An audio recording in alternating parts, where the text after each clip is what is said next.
अपने आप को बदकिस्मत समझने वाले लोग जरूर सुने गुरुजी की ये सत्य घटना। खुल जाएगी बंद किस्मत आपकी। तो सुनते हैं महाराज जी इसके बारे में क्या बताते हैं। आपके सामने ये दास अनिरुद्ध बैठा है। मैं आपको क्या क्या बताऊं, क्या क्या समझाऊं।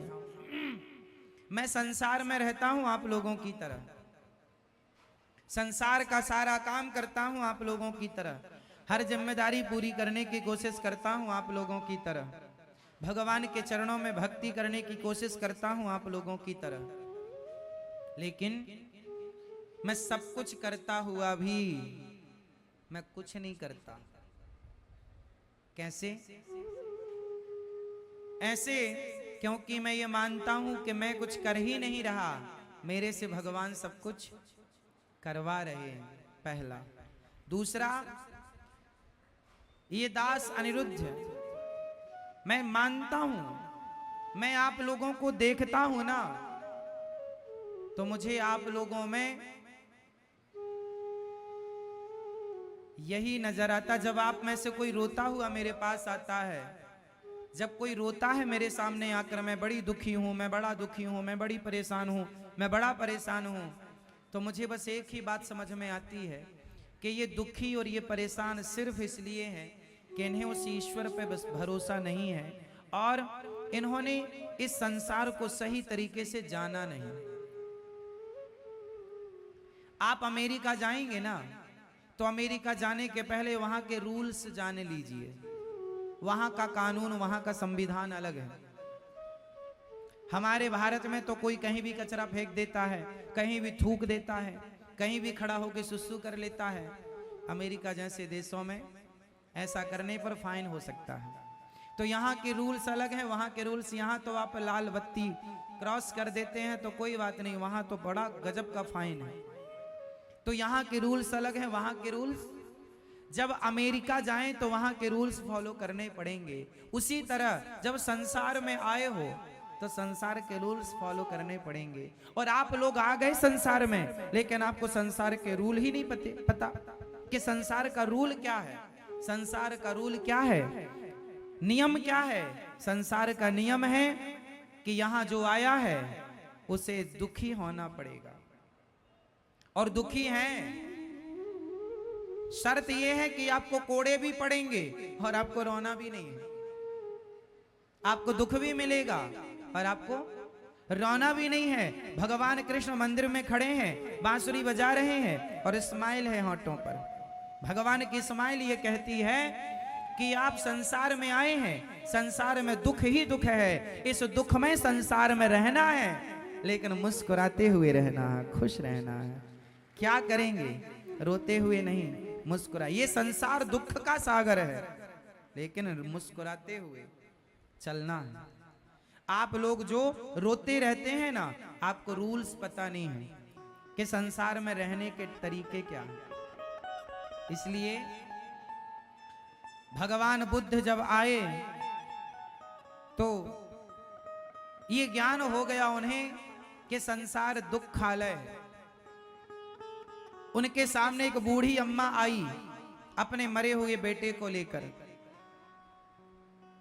गौतम बुद्ध भगवान बुद्ध के पास एक माँ आई, उनका बेटा मर गया, 5 साल का था। किसी ने बताया कि गौतम भगवान बुद्ध बड़े तपस्वी हैं और वो यदि कृपा कर दें तो तेरा मरा बेटा जिंदा हो सकता है, क्योंकि वो बड़े संत हैं और शक्तियां हैं उनके पास। जा। मरा हुआ बेटा लेकर के आई, चरणों में लेटा दिया। महाराज मेरा बेटा चला गया, मेरे बेटे को आप अपनी शक्तियों से जीवित कर दो, मेरा इस बेटे के सिवा कोई नहीं है, मैं बड़ी दुखी हूं, मैं बड़ी परेशान हूं। भगवान बुद्ध भगवान ने कहा ठीक है, मैं तेरे बेटे को जिंदा करूंगा, लेकिन तुझे एक काम करना पड़ेगा। तू जा गांव में और 1 मुट्ठी सरसों लेकर आ, लेकिन सरसों के दाने उस घर से लाना, या चावल लेकर आ मुट्ठी भर। मैया को जगाओ।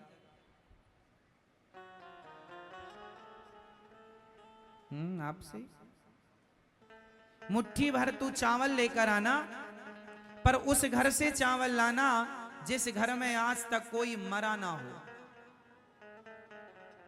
मुट्ठी भर सरसों चावल जो मिल जाए ले आना, पर उस घर से लाना जिस घर में आज तक कोई मरा ना हो। बूढ़ी अम्मा गई, ठीक है अभी लाती हूं, भैया जरा मुट्ठी भर सरसों दे दो, हमारा बेटा चला गया है, उसे जीवित करना है, पर एक शर्त है। उसने चावल घर की जो थी वो चावल ले आई या सरसों। बोले कि तुम्हारे घर में आज तक कोई मरा है? बोले हाँ, कुछ दिन पहले हमारे ससुर चले गए। दूसरे घर गई, बोले तुम्हारे घर आज तक कोई मरा? बोले हाँ, कुछ दिन पहले हमारी सास चली गई। तीसरे घर गई, बोले तुम्हारे घर कोई मरा है आज तक? बोले हाँ, हमारे घर कुछ दिन पहले हमारे पति चले गए। चौथे घर गई, बोले हमारे घर कोई पत्नी चली गई। किसी ने कहा हमारे घर ये चला गया। वो सबका घर ऐसा था जिसके घर में कोई ना कोई कभी ना कभी मरा जरूर था। बूढ़ी अम्मा फिर वापस आई, भगवान बुद्ध से कहा ले आई चावल मुट्ठी भर।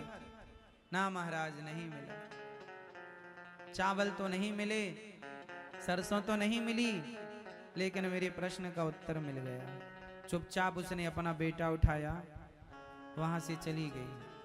बताओ क्या सबक मिला इस कहानी से, क्या सीख मिली? हम रोते हैं कि हमारा ये मर गया, हम रोते हैं कि हमारा ये दुख है। अरे जो दुख आपके पास है, सेम वही दुख आपके पड़ोसियों में भी है, औरों के पास भी है। क्यों है? क्योंकि संसार में जो आया है उसे दुख से गुजरना पड़ेगा।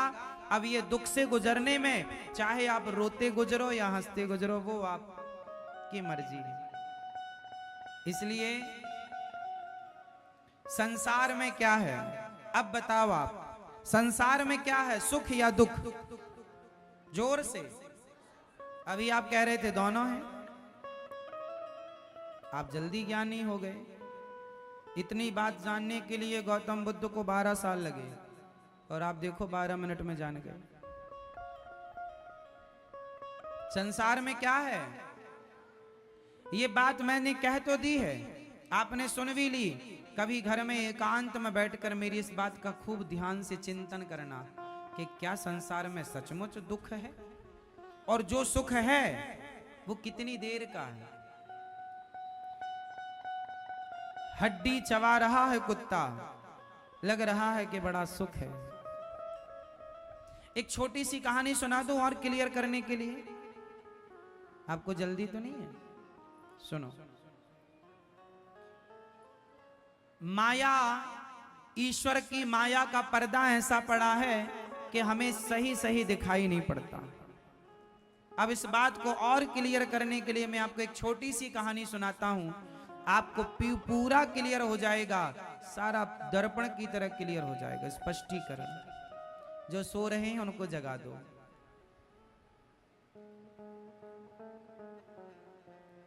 ये कहानी जो मैं सुनाने जा रहा हूं अनमोल है, शायद आपने आज तक नहीं सुनी हो, इसलिए ध्यान से सुनिएगा। इस कहानी से आपके परिवार का, आपका सारांश निकलेगा। तैयार हैं? सुनो। एक बार नारद जी ने भगवान कृष्ण से कहा कि हे श्री कृष्ण, मैं जानना चाहता हूं कि आपकी माया क्या है। आपकी माया क्या है? मैं देखना चाहता हूं आपकी माया को। कैसी है आपकी माया? आप लोग भी ध्यान से देखिए, अभी मैं कुछ आपको दिखाऊंगा। आपकी माया क्या है? भगवान ने कहा चलो तुम्हें माया दिखाते हैं। नारद जी को लेकर भगवान एक घने जंगल में चले गए। भगवान श्री कृष्ण हैं, और ये बात द्वारिका की है, जब भगवान द्वारिका के राजा थे। नारद जी भ्रमण करते करते द्वारिका गए।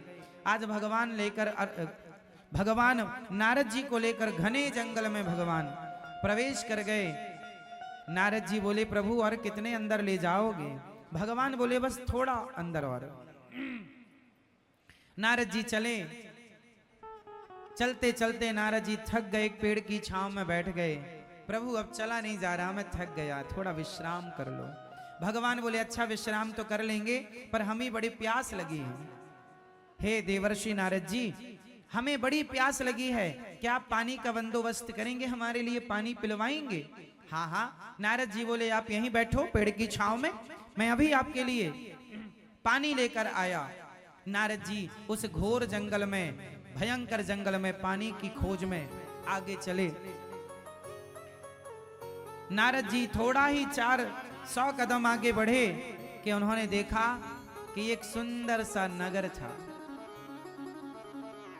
उस नगर में एक सुंदर सी स्त्री एक कुएं में पानी भर रही थी। नारद जी ने कहा देवी बड़ी प्यास लगी है, क्या हमें पानी मिलेगा? उस देवी ने मुस्कुराते हुए नारद जी की तरफ देखा और कहा जरूर। नारद जी ने ऐसे किया, अपने दोनों हाथों को आगे बढ़ाया, उसने घड़े से पानी नारद जी की अंजलि में डाली और नारद जी पानी पीते हुए अपने नेत्रों को उठा करके ऊंचा करके और उसकी सुंदरता को, स्त्री की सुंदरता को देखने में इतने मस्त हो गए कि भूल गए कि मैं कोई काम करने आया था। उस स्त्री से कहा देवी इस नगर का नाम क्या है? बोले इसका नाम है उत्तमपुर। अच्छा, इस नगर के राजा कौन है? मेरे पिता इस नगर के राजा हैं। अच्छा, तो आप राजकन्या हैं? हाँ। देवी आप बहुत सुंदर हैं, क्या आप हमसे विवाह करेंगी? देवी ने कहा हाँ, यदि मेरे पिता तैयार हो जाएं तो मैं आपसे विवाह कर लूंगी। चलो हमें अपने पिता से मिलाओ। अब नारद जी उस लड़की के पिता से मिलने गए और भगवान भेजे थे कि जाओ हमारे लिए पानी लेकर आओ। और नारद जी अपनी शादी की चर्चा करने गए। लड़की के पिता से बोले आपकी कन्या बड़ी सुंदर है, हमें पसंद है। राजा ने कहा महाराज आप तो देवर्षि नारद जी हैं। हाँ हाँ ठीक पहचाना, हम देवर्षि नारद। अरे महाराज आप जैसे महात्माओं के पास हमारी कन्या रहेगी तो ये तो हमारा सौभाग्य है कि आप जैसी तपस्वी हमारी कन्या को वरण करेंगे। लो भैया, सुंदर सा समय निकाला गया, तारीख तय की गई और नारद जी का उस लड़की से विवाह संपन्न हुआ। अब नारद जी हो गए गृहस्थी।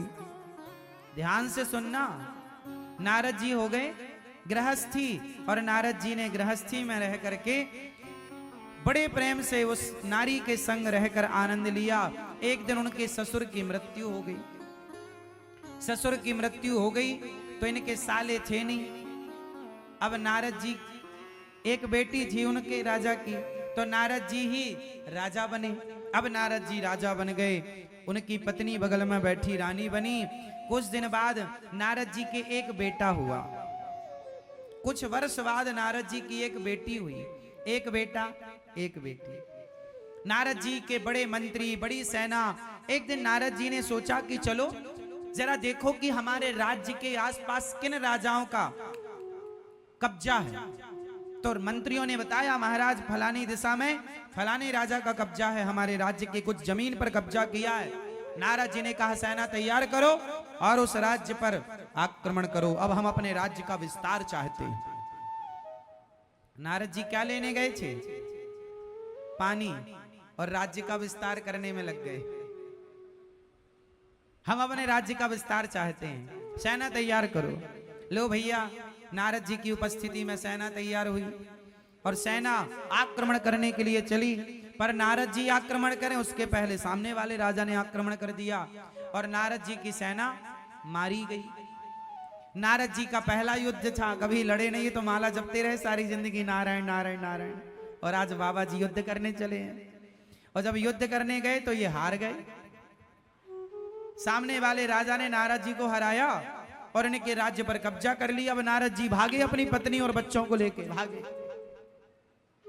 भागे नारद जी। अब भागते भागते भागते भागते एक जंगल में पहुंच गए। एक बेटी थी छोटी सी इनकी और एक बेटा था। बेटा थोड़ा बड़ा था, 5 साल 6 साल का बेटा रहा होगा 3 साढ़े 3 साल की बेटी रही होगी। अब लो भैया, नारद जी पत्नी को लेके भाग रहे हैं, ना खाया ना पिया, बस भागा भागा भागा, सेना पीछे लगी है बंदी बनाने के लिए। अब नारद जी भाग भाग के चले, खाना पीना कुछ नहीं। पत्नी बोली भूख लगी है, बच्चे चिल्लाने लगे, रोने लगे। उस छोटी सी बच्ची को ना पानी मिल पाया, ना भोजन मिल पाया, बच्चे रो रहे हैं। अब नारद जी अपने बच्चों को जब रोता हुआ देखें ना, तो वो भी रोने लग जाएं, लेकिन क्या करें। तभी उन्हें एक नदी दिखाई पड़ी। उस नदी के उस तरफ कोई गांव नजर आया। नारद जी बोले यदि नदी के उस पार चले गए तो इस गांव में जरूर रोटी मिल जाएगी, हमारे बच्चों का पेट भर जाएगा। अब नारद जी उस नदी के पार जाने के लिए बंदोबस्त करने लगे। तभी उन्हें नदी के किनारे एक नाव नजर आई। कहीं बहकर पुरानी सी नाव आ गई। बहुत अच्छी हालत तो नहीं थी, पर नारद जी के बच्चे भूखे थे। अब नदी को पार करने के सिवा उनके पास कोई चारा ऑप्शन नहीं था। अब जैसे तैसे उसमें और लकड़ी लगा करके उसमें उसकी मलहम पट्टी करके नाव की, और नारद जी उस नाव में बैठे। बच्चों को बिठाया, पत्नी को बिठाया, खुद नारद जी नाव जागो चलाने लगे। नारद जी नाव चलाने लगे। दुर्भाग्य देखिए कि जब नाव बीच भंवर में पहुंची, बीच नदी में, तो नाव में पानी भरने लगा। और जब नाव में पानी भरा तो नारद जी घबराए। पत्नी से कहा तुम्हें तैरना आता है? बोले हमें नहीं आता। अब नारद जी देख रहे हैं कि पानी भर रहा, छोटे छोटे बच्चे, 2 बच्चे, पत्नी। अब जोर कितनी नाव चलाएं, कैसे नाव चलाएं, फिर भी पानी को रोक ना पाए। और दुर्भाग्य देखिए कि नाव में पानी भर गया और नाव डूबने लगी। जब नाव डूबी तो नारद जी की पत्नी उनकी आंखों के सामने डूबने लगी, उनके बच्चे डूबने लगे, उनकी नन्ही सी बेटी पानी में डूबने लगी। नारद जी अब अपने को बचाएं कि पत्नी को बचाएं कि बच्चों को बचाएं। नारद जी तो जैसे तैसे किनारे लग गए, लेकिन बीच नदी में अपनी पत्नी को डूबता हुआ देखकर चिल्ला रहे, हे विधाता तू कितना निर्दयी है, कितना निष्ठुर है, इतना दुख दिया तूने हमें, क्या बिगाड़ा था हमने तेरा, कौन सा पाप किया था हमने जो तूने हमें इतना दुख दे दिया। हमारी पत्नी पानी में डूब गई, बच्चा पानी में डूब गया, चिल्ला रही है पत्नी बचा लो स्वामी बचा लो, पर ये असमर्थ हैं उस डूबती हुई पत्नी को बचाने में। अरे कोई तो बचाओ, कोई नहीं आया। पत्नी डूब गई, बच्चे डूब गए, तीनों की मृत्यु हो गई। और नारद जी रो रहे हैं, हे भगवान तू बड़ा निष्ठुर निर्दयी है, क्या बिगाड़ा था हमने तेरा। नारद जी रो रहे थे, तब तक भगवान आ गए। भगवान ने कहा नारद जी पानी लेने गए थे, 1 घंटे से बैठे आपका इंतजार कर रहे हैं, आप लौटे ही नहीं। नारद जी को याद आया, हे प्रभु हम पानी लेने आए थे। हाँ। नारद जी बोले हमारी पत्नी डूब गई पानी में। ना भगवान बोले पत्नी, आपकी पत्नी? आप तो अभी पानी लेने गए थे 1 घंटा पहले, 1 घंटे से हम ही आपको ढूंढ रहे हैं। नारद जी बोले अभी 1 घंटा हुआ? हाँ 1 घंटे ही तो हुआ। बोले 1 घंटे में हमारे 2 बच्चे भी हो गए। भगवान मुस्कुराए, नारद जी यही है माया। आपने सवाल किया था ना कि प्रभु अपनी माया दिखाओ, अपनी यही है माया। जो आपका नहीं है आप उसके लिए रो रहे हैं, यही तो माया है। क्या वो पत्नी, क्या वो बच्चे, क्या वो राज्य नारद जी का था? बोलो बोलो। लेकिन नहीं था, लेकिन फिर भी उनने अपना माना और रो रहे हैं। जो आपका है ही नहीं आप उसे अपना मानते हैं। आपकी पत्नी आपकी नहीं है लेकिन आप उसे अपना मानते हैं। आपका पति आपका नहीं है लेकिन आप उसे अपना मानते हैं। आपका बेटा आपका नहीं है लेकिन आप उसे अपना मानते हैं। आपका शरीर, बेटा पत्नी छोड़ो, ये शरीर आपका नहीं है, लेकिन आप इसे अपना मानते हैं। ये शरीर आपका था तो आंखों में कम दिखने लगा, रोका क्यों नहीं? कानों में कम सुनाई पड़ने लगा, रोका क्यों नहीं? शरीर बुढ़ा हो गया, रोका क्यों नहीं? आपका नहीं था लेकिन आप मानते रहे। यही तो माया है ईश्वर की। मम माया दुरत्तया, आपका कुछ भी नहीं है संसार में, लेकिन सबको आप अपना मानते हैं। भगवान आपके अपने हैं लेकिन आप उन्हें अपना नहीं मानते। यही तो माया है। माया का पर्दा पड़ने से सब अपना सा दिखाई पड़ता है, बट होता कुछ नहीं है अपना। यही माया का स्वरूप है। यही ये कहानी सिर्फ नारद जी की नहीं, आपकी, हमारी, हम सब की कहानी। हम सब वो व्यक्ति हैं जो संसार में आए थे। नारद जी आए थे पानी खोजने, जल की खोज करने, जल लेने, उलझ गए। आप भी आए थे संसार में भगवान को पाने, आप भी तो उलझे पड़े हैं। आप कौन से नहीं उलझे?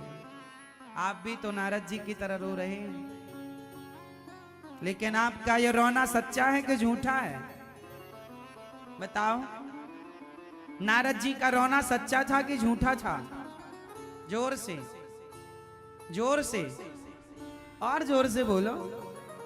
हाँ, झूठा था, क्योंकि वो सब माया है।